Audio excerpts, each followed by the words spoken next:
Hello, my name is Dawn Brunke. I'm going to be reading chapter 40 of my book, Talks with Bob, a true story of love, death, and life in the afterlife. This is a chapter that it's it's just one of those days where, there's nothing planned, and this was often the case. Sometimes I would have specific questions for Bob, or concerns, things that were happening in my Malay life, but sometimes we just kind of floated through questions and conversations, and so this particular chapter touches on a lot of different things. All right, chapter 40, Hints and Possibilities. The early morning is dark and quiet as I make coffee. The aquarium glowing in the living room. I love this time of day.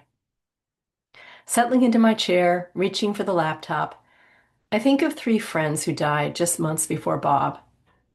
In all three cases, it was a Wednesday, just like September 11th was a Wednesday. Spooky, he says. Haha, maybe a little. But it made me wonder if those deaths were preparing me in some way for you. When each of those friends died, I felt the rug slip. My foundation bumped. Were those hints to help me prepare? It makes me wonder if there were hints with you.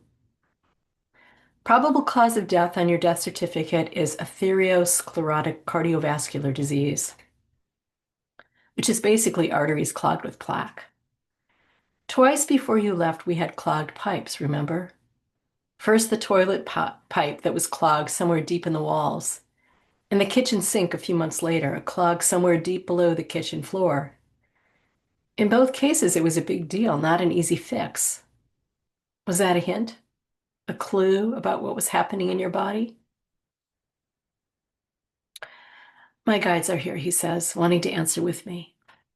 They say it's a good question, one that a lot of physical people ask in different ways because so many try to make sense of how or why a death occurs. They say you can always find patterns in retrospect, that you can look back and see patterns or connections that seem to lead to certain events. And those patterns are there, just like there are future patterns connected to what you are experiencing now. It really is all connected, all these colorful threads that we weave together in designs and patterns. Humans like repetition, playing similar notes on a theme. That's what this one guide is saying to tell you. And he's saying it to me too, so I can understand as well. He's saying, yeah, that is how it is. And now I hear you asking, why are my guides male? They don't have to be. They can be anyone, any form. A dog, a tree, an angel, an ET. Extraterrestrials? I didn't think about that. Are there beings from other worlds in your afterlife? It's like I said before. This realm is populated by those who share a common reality. It's not that it can't include others, there are no rules. It's just people who naturally gravitate here. My guide, she's being a woman now in a long white dress, just to show you my guides can be female too.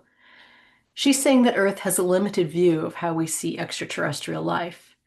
She says some ETs are more like spirit beings, more consciously connected to the spirit world than many humans. So, in a way, this is answering my question too. She's saying there's much more than this afterlife, that there are many realms to explore. And you want to do that, I ask? I know you do, but I'm not ready to stop these talks yet. I'm not going to leave you before you're ready. Time is stretchy here, remember? Time is stretchy and fluid everywhere. And that's an exploration too. You'd like it here. Not that I'm rushing you to get here. You have a life to finish, and it can be fun for you again. I want you to know that. I'm going to help. That's how I was, remember? And that's how I am now too. I'll make sure you're settled in yourself, in our house, and happy too, okay? Thank you. And yes, that's exactly how you were and how you are now too. We're more connected than you realize, he says. Sometimes, like now, just talking, we are so connected. It's like I'm there and you're here. That's why I love this part of the day, I tell him. You're right here with me. It's the rest of the hours that can be hard when daily life rushes in and you seem so distant. Whenever you need me or want me, I can be there. But you are also okay on your own. You know that. It's a balance, isn't it? I asked. To feel this connection with you and also to forge a new way of being in the world without you. It's not always fun, that's for sure. But I'm learning about myself, and that's interesting. Interesting can be fun, he says.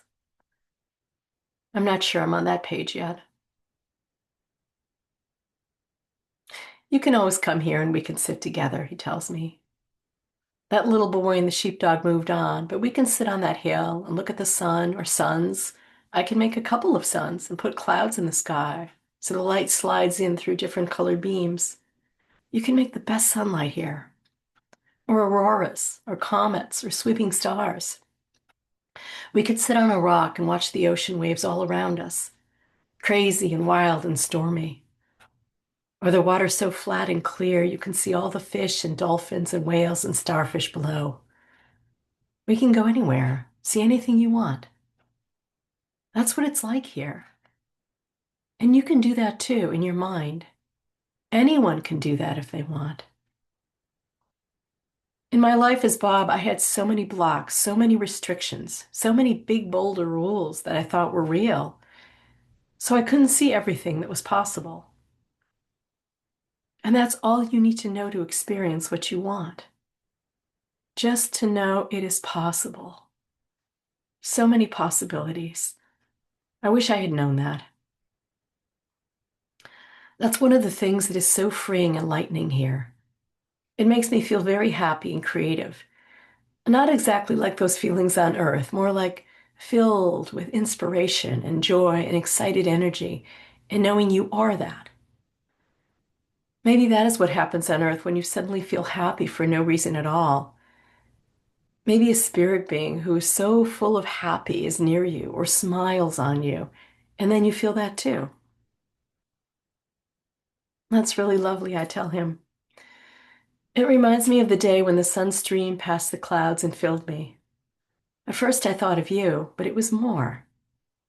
And I shifted from I love you to I love. That's sort of what it's like, isn't it? To be so filled with light and love, you emanate it. Yeah, he says. That's it. That's all of us. We are all light and love. And if I was still only Bob, I would think that's so cheesy and roll my eyes and snort. But it's also true. That is what we are, light and love. And we are each playing our own songs with those energies. Sometimes light looks dark and scary when we play. And sometimes love looks mean and crazy when we play. But that's what we're doing, no matter how it looks. Just playing our many self songs with light and love.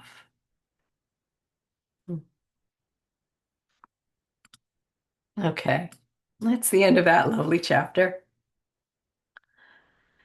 If you'd like to read the book or the Kindle version, there's a link below and a link to my website.